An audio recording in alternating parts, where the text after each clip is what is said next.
Halo, ketemu lagi di video kedua hari ini. Kalau kalian belum menyelesaikan video yang pertama tentang prasejarah, silahkan video ini dimatikan dulu, kemudian klik link video yang pertama. Selesaikan dulu masa prasejarah, kalau sudah selesai baru lanjutkan ke sini. Oke, untuk yang sudah menyelesaikan video prasejarah, kita lanjutkan ke periode berikutnya. Kalau dilihat di timeline ini atau periodisasi ini, prasejarah sudah selesai ya, sudah saya silang. Kemudian kita lanjutkan di kotak yang kedua, yaitu peradaban awal. Kenapa sih disebutnya peradaban? Karena memang manusia yang tinggal di sini sudah tidak lagi manusia primitif, tapi adalah manusia yang sudah lebih beradab. Nah, seperti apa? Kita lihat ya. History of Western Art, Early Civilization, kita akan bahas dua peradaban awal, dua budaya yang muncul di periode peradaban awal, yaitu Mesopotamia dan Mesir kuno. Tapi untuk pertemuan hari ini kita hanya akan bahas Mesopotamia, Mesir kunonya untuk minggu depan. Nah, peradaban awal ini ada dua kebudayaan, tadi udah saya jelaskan ya, ada Mesopotamia dan Mesir kuno.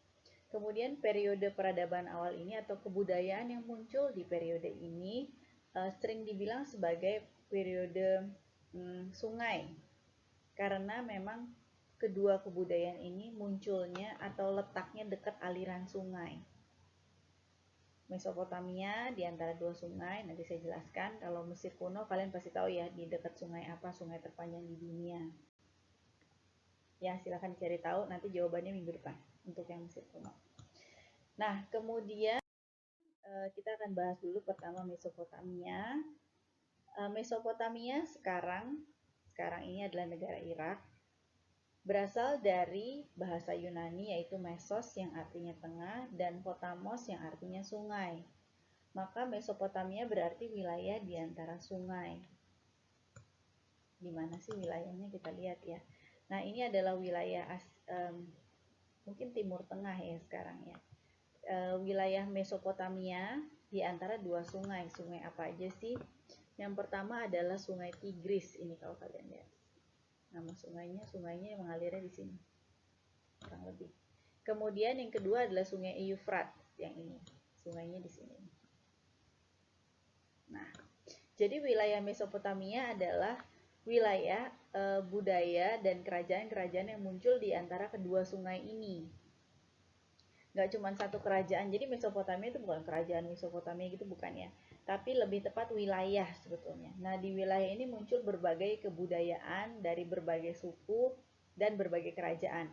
Antara lain ada suku Asur, ini nanti kerajaannya namanya Assyria, ada suku Akkad, kerajaannya Akkadia, kemudian ada Sumeria, ada Babilonia, ada Elam, ada Persia, dan lain sebagainya. Jadi Mesopotamia itu adalah wilayah ini. Nah, nanti terdiri dari berbagai kerajaan ya dan berbagai suku-suku. Nah, di antara tahun 4000 dan 3000 sebelum Masehi, teknik irigasi telah berkembang di wilayah Sungai Tigris dan Eufrat. Iklim di Mesopotamia sangat keras, seperti kalian tahu bahwa Irak terdiri dari padang gurun ya, padang pasir wilayahnya. Maka mereka mempelajari teknik irigasi yang membuat tanah mereka menjadi subur. Nah, tadi saya sudah jelaskan bahwa di Mesopotamia muncul berbagai kerajaan. Kita nggak akan bahas semua, kita hanya akan bahas beberapa. Yang pertama yaitu Sumeria, ada Babilonia, Assyria, ini sedikit-sedikit sih saya bahas, kemudian Persia. Nah, selain ini masih banyak lagi suku dan kerajaan lain yang muncul. Tapi saya nggak akan bahas semua ya, karena banyak banget. Jadi saya akan hanya bahas 4 ini, tapi terutama penekanannya sih di kebudayaan Sumeria. Nah, kenapa Sumeria? Karena Sumeria merupakan budaya pertama atau bangsa pertama yang banyak punya pertama. Jadi mereka yang pertama kali menciptakan A dan menciptakan B dan menciptakan C, dan pokoknya mereka banyak menciptakan yang pertama lah. Apa aja sih yang mereka ciptakan, kita lihat ya. Bangsa Sumeria adalah yang pertama membangun komunitas masyarakat urban. Masyarakat urban itu gimana sih? Artinya mereka sudah punya kota, tidak lagi hanya pemukiman. Pemukiman kan artinya rumah tinggal aja ya. Kalau ini sudah kota, artinya pemukiman, kemudian ada public facility-nya, kemudian ada rumahnya, mungkin ada pasarnya, ada dan lain sebagainya. Jadi mereka yang pertama kali membangun komunitas masyarakat urban. Terdiri dari beberapa negara kota independen atau city states. Jadi mereka bukan kerajaan bentuknya, tapi lebih kepada negara kota independen. Jadi satu kota atau satu negara punya pemerintahannya sendiri. Kemudian yang penting mereka juga yang pertama, bangsa pertama yang mengembangkan tulisan. Ya, tulisannya kayak apa nanti saya jelasin. Nah, kemudian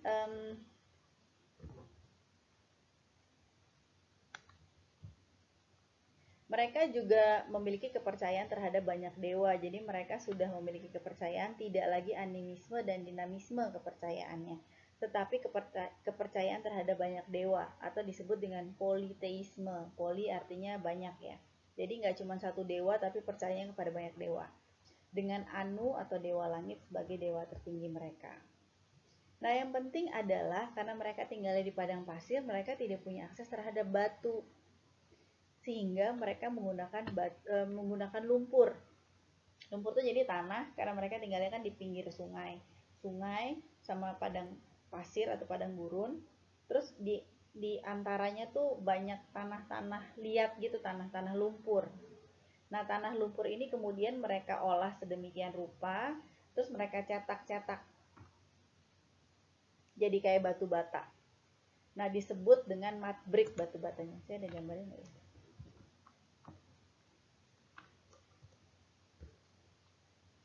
Nah, ini dia. Mereka cetak-cetak jadi kayak batu bata. Nah, batu bata ini disebut dengan mud brick atau batu bata lumpur karena memang terbuatnya dari tanah lumpur. Nah, batu bata ini yang mereka pakai untuk membangun kuil dan bangunan-bangunan penting lainnya. Ya, jadi batu liat atau batu lumpur mereka jemur di matahari seperti ini. Mereka jemur di matahari sehingga keras. Terus mereka pakai sebagai bahan bangunan. Nah, ini ada saya ambil dari bukunya Larry Gonik ya. Buku peradaban kartun riwayat peradaban. Nah, ini ya, urusan lumpur di Mesopotamia itu mudah saja bila dibakar karena mereka punya banyak sekali lumpur. Lumpur ini akhirnya dipakai untuk berbagai bahan, untuk digunakan diolah menjadi berbagai bahan. Bila dibakar, lumpur akan menjadi sekeras batu. Jadi, selain untuk gerabah, lumpur juga bagus untuk membuat sabit, kapak, palu, bahkan paku. Nah, bila dicampur dengan jerami dan dijemur di panas matahari, lumpur bisa dijadikan batu bata yang lumayan. Sehingga dengan batu bata ini, kemudian mereka membangun kotanya mereka. Jadi bangunan di kotanya itu mereka bikin pakai batu bata lumpur. Jadi ya kotanya. Mereka membangun kota pertama mereka yaitu kota Eridu. Itu gambar kotanya. Nah, ternyata celakanya batu bata yang dijemur itu kalau kena hujan dia meleleh. Karena kan kalau kena panas dia jadi keras, kalau kena hujan dia meleleh. Kalau kehujanan sehingga dia meleleh, sehingga kota Eridu harus dibangun berkali-kali. Jadi kalau di kena hujan dia meleleh ya, kalian kebayang ya, batu bata yang dibakar terus dia keras, kena hujan dia meleleh. Jadi kotanya jadi gitu tuh bangunannya. Ya kayak kalian kayak bikin istana pasir terus kena air gitu, istana pasirnya kan jadi meleleh ya pasirnya, kurang lebih kayak gitu. Sehingga kota yang mereka harus dibangun berkali-kali. Cuma jangan kalian bayangin hujannya kayak kita ya, pagi hujan, sore hujan lagi, terus nanti besoknya hujan lagi kalau lagi musim hujan. Ini di Irak yang hujannya jarang, jadi mungkin hujan ya mungkin 6 bulan sekali atau mungkin setahun sekali gitu baru hujan. Jadi kalau hujan mereka nanti akan bangun kotanya lagi. Oke ya, nah ini adalah kota-kota di Sumeria. Ada kota Eridu ini tadi ya, yang dibangunnya pakai batu bata lumpur. Ada kota Ur, kota Uruk, Nippur, ada Kish, ada ini apa sih? Larak dan lain sebagainya lah. Ini banyak kota-kotanya. Nah ini sungainya yang tadi ya, ada sungai Tigris dan sungai Eufrat. Nah, kemudian kalau kita lihat di gambar ini, di setiap kota ada satu bangunan yang setiap kota punya nih, bangunan ini. Setiap kota ada ini, bangunan ini. Nah, ini bangunan apa sih? Kayaknya penting ya bangunannya. Coba kita lihat ya. Bangunan ini adalah bangunan zigurat namanya. Berasal dari bahasa Assyria yang berarti meningkat atau tinggi. Sebenarnya bangunan apa sih? Kenapa di setiap kota punya bangunan ini? Zigurat menjadi pusat tata kota suku-suku bangsa di Mesopotamia. Pada puncaknya terdapat kuil. Jadi pada ini bangunan zigurat ya. Pada bagian atasnya yang ini adalah kuil. Bangunan ini difungsikan untuk upacara keagamaan sebagai pusat agama dan ilmu pengetahuan. Jadi merupakan bangunan yang paling penting di kota-kota di Sumeria. Karena bangunan ini merupakan pusat tata kotanya. Jadi kota itu berpusat di bangunan ini, di bangunan zigurat. Nah, kemudian bangunan yang memiliki luas, bangunan ini sangat luas, memiliki lantai 3 sampai 5 tingkat. Jadi selalu ganjil ya. 3 sampai 7 tingkat. Kayak yang ini nih 3, ada yang sampai 7 tingkat. Nah, konstruksinya menggunakan tanah liat, batu lumpur, atau mud brick. Jadi kalian bayangin ya, bikin 3 7 lantai, 3 atau 5 atau 7 lantai, terus kalau hujan hancur gitu. Mereka harus bangun lagi. Nah, ini merupakan pusat tata kota di Sumeria. Bagian bawahnya merupakan pusat agama dan ilmu pengetahuan. Paling atasnya merupakan kuil. Di bagian atas ya, di bagian atas nih, bagian atas nih. Ini paling atasnya merupakan kuil. Ya. Nah, kemudian ini salah satu contoh zigurat. Ini adalah White Temple and Ziggurat yang adanya di Uruk. Ini tempelnya bagian atas. Kemudian ziguratnya bagian bawahnya ini, bangunan di bawahnya ini. Nah, kemudian kalian lihat yang bagian atasnya itu yang kalau terkena hujan tuh meleleh kayak gitu bangunannya itu jadi. Ya, ini sisa-sisa reruntuhannya sih. Ya, kemudian contoh zigurat yang lain, yang ini sudah direstorasi, walaupun mungkin tidak seperti aslinya. Kalau saya yakin aslinya lebih tinggi lagi sih sebetulnya. Nah, ini zigurat King Urnamu adanya di Ur. Kalian bayangin ya, ini tingginya aja segini satu tingkat. Berarti kalau 3 tingkat atau 5 tingkat setinggi apa? Jadi levelnya 3 tingkat tuh bukan level gedung kampus di Anggrek gitu 3 lantai gitu, enggak ya. Tapi ini satu tingkatnya mereka bisa berapa lantai itu? Mungkin bisa 3 sampai 5 lantai ya, satu tingkatnya mereka. Oke, jadi ini hanya satu level, nanti di atasnya ada lagi, di atasnya lagi, dan paling atasnya itu ada kuil. Oke ya, ini adalah zigurat. Kemudian yang penting lagi dari bangsa Sumeria adalah mereka yang pertama menciptakan tulisan. Bangsa Sumeria juga sudah mulai mengembangkan sistem penulisan. Sistem penulisannya seperti apa sih? Menggunakan gambar yang melambangkan kata, kemudian disederhanakan menjadi tulisan yang dikenal dengan cuneiform atau tulisan paku. Mungkin ada yang pernah lihat ya. Dibaca dari atas ke bawah, kemudian kiri ke kanan. Tulisannya kayak apa? Seperti ini. Nah, seperti ini. Bentuknya kayak paku emang, tajam-tajam. Sehingga kalau kita menyebutnya bahasa Indonesia disebutnya tulisan paku. Nah, asal muasalnya gimana sih bangsa Sumeria bisa menciptakan tulisan? Awalnya sebenarnya bangsa ini memulai sistem pencatatan dengan mnemonik atau tanda pengingat. Jadi mereka menciptakan keping-keping token. Token tahu ya, kayak koin lah ya. Nah, token ini dari tanah liat. Tujuannya apa sih sebetulnya token ini? Tujuannya untuk mencatat kekayaan mereka. Jadi mereka punya berapa? Punya 5 kambing, berarti mereka punya 5 token kambing. Nih ya. Mereka punya ini, 5 token kambing. Terus mereka punya berapa kendi minyak gitu.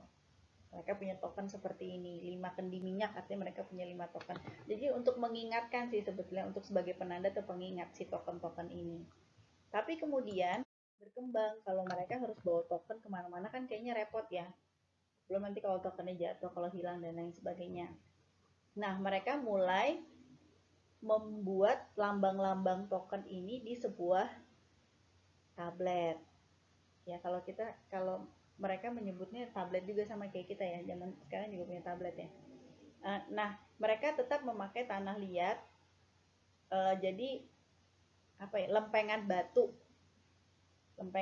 tanah liat yang kemudian disebut dengan tablet. Nah, kemudian mereka menggambar si token-token ini, lambang-lambang yang ada token di tabletnya. Token ditekan saat tanah liatnya setengah basah. Jadi pada saat tanah liatnya setengah basah, mereka menggambarkan bentuk-bentuk token itu. Nah, udah selesai digambar, terus dikeringin di sinar matahari. Sehingga menjadi tablet, jadi batu yang ada tulisannya ya jadinya. Nah, jadi sebetulnya bukan cuma kita yang kemana-mana bawa tablet ya. Mereka juga kemana-mana bawa tablet sebetulnya orang Sumeria. Menggambar token dengan stylus, alat menulisnya pun disebut stylus ya. Jadi nggak cuma kalian yang punya stylus, dari zaman Sumeria udah ada sebetulnya. Dengan stylus yang tajam pada tanah liat sehingga mulai terlihat konsep alat tulis. Tetapi bukan hanya token saja yang digambar, mereka mulai menggambar figur. Masih menggunakan tablet, mereka menyepakati stylus yang batu berbentuk segitiga, gambarnya dengan ditindas dan menjadi lukisan abstrak pertama. Nah, seperti ini ya, menjadi tulisan paku akhirnya. Ini dia, tablet tanah liat sebagai alat tulis. Jadi kertasnya, kalau sekarang kita kertas ya, kalau mereka tablet tanah liat yang mereka pakai. Nah, ini dia. Tablet tanah liatnya pada saat setengah basah mereka tulis-tulis, kemudian dikeringin. Berat nggak? Berat, jadi kemana-mana bawa tablet ya lumayan lah, cukup berat.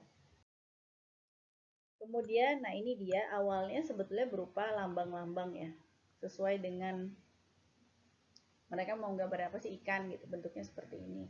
Tapi kemudian berevolusi menjadi simbol-simbol yang bentuknya tajam-tajam kayak paku, sehingga kita sebutnya tulisan paku. Nah ini dia tabletnya, sama ya, dibacanya dari atas ke bawah, kiri ke kanan. Ribet nggak nulisnya? Kayaknya ribet sih.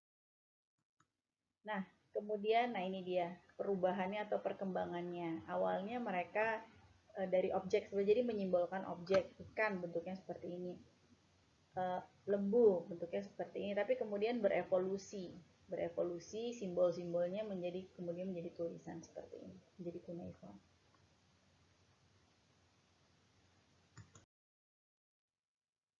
Kemudian selanjutnya, nah ini juga ya sama,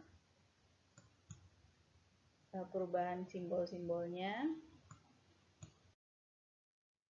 Juru tulis atau scribes belajar baca tulis di sekolah khusus yang disebut dengan eduba. Jadi mereka juga punya juru tulis karena tulisannya nggak gampang, dan kayaknya pada periode ini tidak semua orang belajar menulis. Jadi memang juru tulis tuh profesi ya. Jadi profesi yang cukup penting lah pada saat itu. Siswa yang belajar dimulai dari usia sebelum 10 tahun dan belajar dari matahari terbit hingga tenggelam setiap harinya. Jadi mereka memang belajar untuk menjadi juru tulis.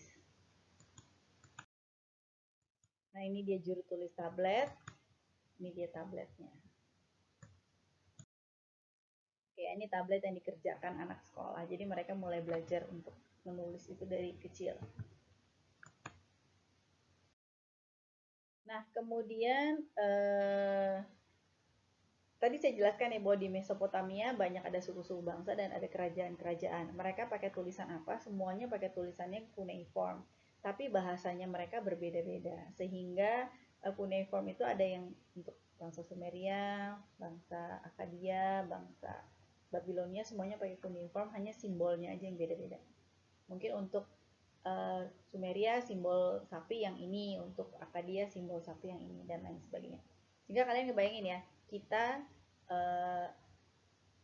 huruf kita ada 26 alfabet. Tapi kalau kita mengucapkan apapun yang ada di yang perasaan kita, entah benda-benda sekitar kita atau apapun yang ingin kita ungkapkan, bisa menggunakan 26 alfabet tersebut ya, benar. Benar kan?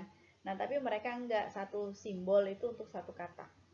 Jadi kalau ada berapa ribu kata, berarti mereka harus menghafalkan berapa ribu simbol.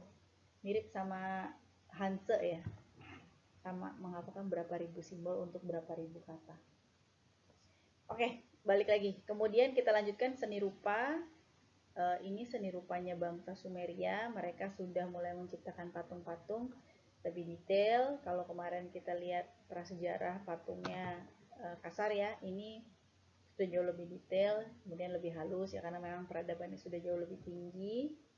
Tapi kembali lagi karya seninya mereka tujuannya untuk apa? Untuk kepercayaan. Jadi yang mereka buat patung-patungnya patung-patung dewa-dewi.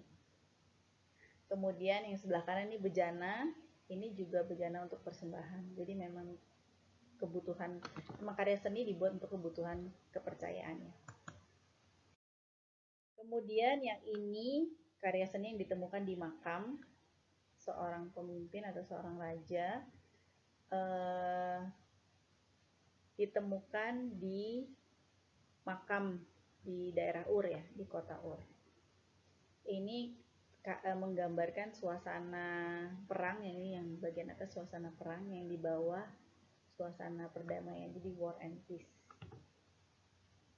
Kemudian kalau kalian lihat juga bangsa Mesopotamia sudah menciptakan roda ya, jadi mereka sudah punya kereta kuda yang beroda, pakai roda.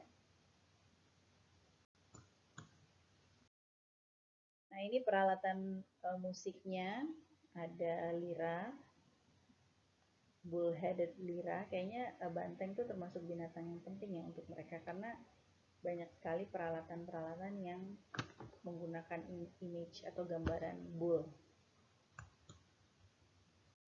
Sumeria sudah selesai, kita lanjutkan ke periode berikutnya atau suku dan kerajaan berikutnya yang akan dibahas, yaitu Babilonia. Nah, saya nggak akan bahas banyak-banyak tentang Babilonia karena ini panjang banget sejarahnya. Ada Babilonia lama, ada Babilonia baru, dan lain sebagainya.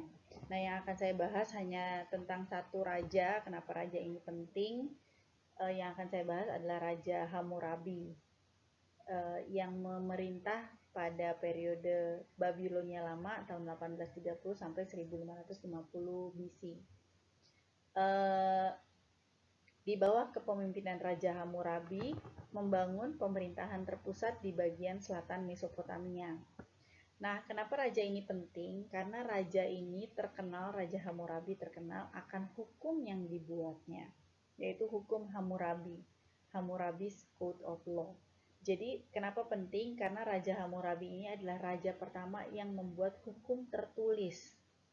Artinya hukumnya ditulis. Tulisannya pakai apa ya, Pak? Pakai cuneiform ya. Nah, ditulisnya di mana? Ditulisnya dalam batu vulkanik hitam. Jadi bukan di clay tablet ya, tapi di batu vulkanik hitam. Merupakan hukum tertulis pertama dan tertua di dunia. Kalau sebelumnya mungkin hukum hanya mulut ke mulut gitu ya. Kalau pada periodenya Hammurabi, Hammurabi mulai menuliskan hukum.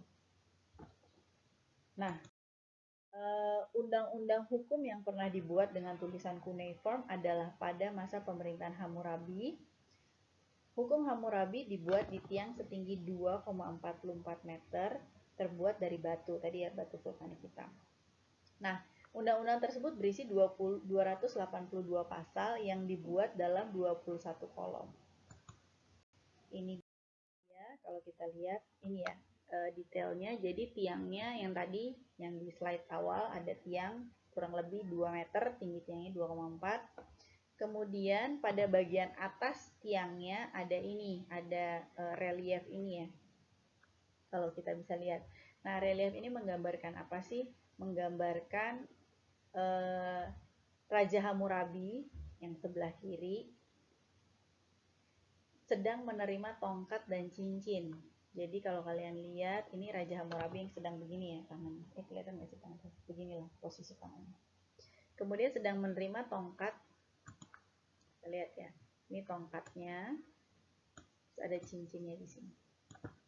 Menerima tongkat dan cincin dari Dewa Matahari. Ini Dewa Mataharinya.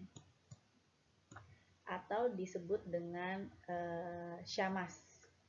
Dewa Matahari dengan bahu api. Jadi di bahunya ada api-apinya ya. Ini ya kalau kalian lihat. Nah, sebagai lambang restu, artinya apa? Artinya sebenarnya Raja Hammurabi ingin memperlihatkan kepada rakyatnya bahwa Raja Hammurabi membuat hukum tertulis dan hukum ini sudah dapat restu dari Dewa Syammas. Ya, jadi Raja Hammurabi begini melambangkan sedang menerima restu dari Dewa Syammas. Nah, kemudian sebetulnya bisa baca nggak sih masyarakat di Babilonia pada saat itu? Belum tentu sebetulnya semua orang bisa baca. Jadi mungkin yang bisa baca hanya juru tulis. Hanya orang-orang tertentu aja yang pada saat itu bisa baca. Nggak kayak sekarang ya, semua orang bisa baca. Sepertinya sih pada saat itu belum tentu semua orang bisa baca. Tapi Raja Hammurabi tetap membuat yang ini tujuannya apa? Tujuannya untuk memperlihatkan kepada rakyatnya bahwa di kerajaan tersebut di Babilonia ada hukum loh yang harus ditaati. Tapi kalau kalian lihat ya, sebetulnya tulisan cuneiformnya tuh yang ini, yang di bawah ini kecil-kecil ini, putih kecil-kecil banyak banget. Ini ya di bawah ini. Kelihatan ya, yang kecil-kecil putih-putih ini. Nah, ini adalah tulisan cuneiformnya. Jadi kalau dipikir-pikir orang bakalan baca nggak sih? Enggak juga sih. Terus tingginya 2 meter juga ya, tinggi banget. Tulisannya nggak kebaca. Jadi sepertinya hanya sebagai simbol sih bahwa Raja Hammurabi punya hukum dan hukumnya sudah mendapat restu dari dewa. Sehingga kalau ada orang atau ada rakyatnya yang berani melanggar hukumnya, mungkin ada ketentuannya lah, dan itu semuanya tertulis di batu ini. Nah, isi hukumnya apa aja? Isi hukumnya cukup detail, antara lain mengatur transaksi perdagangan, ada pemberian upah, properti, pembunuhan, perbudakan, masa-masa rumah tangga seperti warisan, perceraian, dan lain sebagainya. Bahkan ada hukum yang ada pasal-pasalnya gitu yang menyatakan kalau sampai pohonnya lewat ke rumah tetangga itu hukumannya apa. Terus kalau mencuri hukumannya apa, dan lain sebagainya. Kemudian itu tentang Babilonia. Sekarang kita masuk ke Assyria. Assyria terletak di bagian Sungai Tigris, bagian utara Mesopotamia. Bangsa Assyria mengambil nama mereka dari Asur. Nama dewanya Asur, sukunya sih Asur, sehingga mereka kerajaannya disebut dengan kerajaan Assyria. Nah, sama seperti Babilonia, cukup punya sejarah yang panjang. Saya nggak akan bahas semua. Assyria tumbuh dan berkembang di Mesopotamia bersamaan dengan kerajaan Babilonia. Kalau kerajaan Babilonia di selatan, Assyria di bagian utara. Kemudian namun pada masa pemerintahan Raja Nabokolassar, Assyria menjadi bagian dari Babilonia.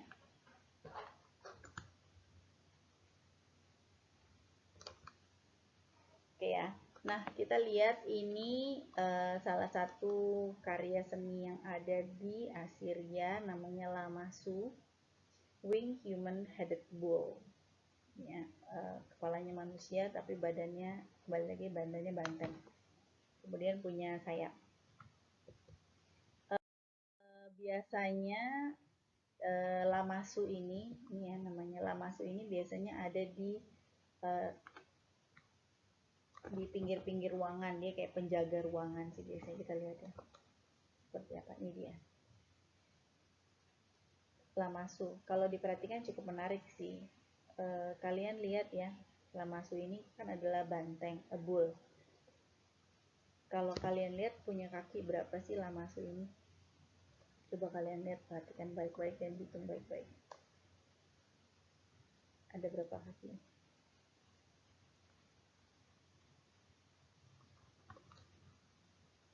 Ada yang tahu? Udah hitung berapa? Ya udah, silakan dihitung ya, dicari tahu kakinya ada berapa. Nah, kemudian saya nggak akan kasih tahu kakinya ada berapa. Kalian hitung sendiri. Kemudian ini juga berbagai karya seni, selain patung juga ada ya, lukisan-lukisan di batu atau di dinding seperti ini. Nah, kemudian ini adalah rekonstruksi dari ruang tahtanya Raja Asurbanipal, Raja Assyria ya, Asyurbanipal yang kedua. Kalau kalian lihat Lamassu biasanya posisinya ada di ujung-ujung dinding seperti ini, karena dipercaya menjaga ruangan ya, kayak penjaga ruangan. Apalagi ini throne room atau tahta kerajaannya Raja Asyurbanipal. Nah, yang penting sebenarnya dari throne room ini adalah relief yang ada di sekitar ruang kerajaan, ruang tahtanya ya. Kita lihat ya. Nah, ini dia. Nah, kenapa ini menarik? Kenapa ini penting? Karena Raja Asyurbanipal ini adalah raja pertama yang mulai menggunakan media gambar sebagai media bercerita. Ya, jadi di periode ini karya seni tidak melulu lagi untuk kepercayaan, tapi mulai menjadi media untuk propaganda. Seperti apa sih ceritanya atau seperti apa sih Raja Asyurbanipal menggunakan karya seni untuk media propaganda? Saya sertakan link video, silahkan kalian tonton videonya. Ini ya salah satu contoh reliefnya Raja Asyurbanipal yang sedang berburu binatang. Oke, ternyata sampai di sini saja materinya.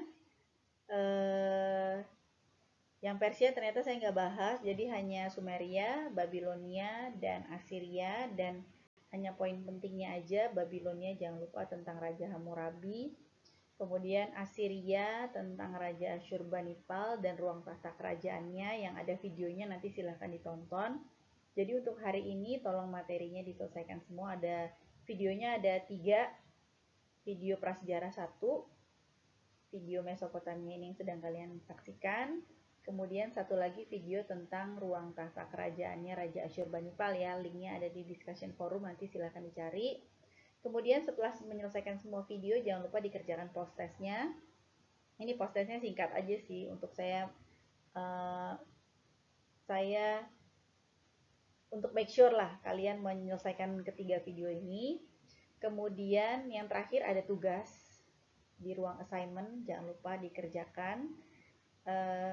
Tugasnya membuat mind map manual ya, jadi kalian harus gambar sendiri, tulis sendiri, kemudian kalian foto. Tapi topiknya apa, temanya apa, silahkan kalian langsung cek di discussion forum. Di ruang assignment kalian untuk tugas. Oke, materi hari ini sampai di sini. Jangan lupa tolong dikerjakan semuanya dan diselesaikan, dicek deadline-deadline-nya kapan saja, jangan sampai ada yang terlewat. Terima kasih, kita ketemu lagi di pertemuan selanjutnya.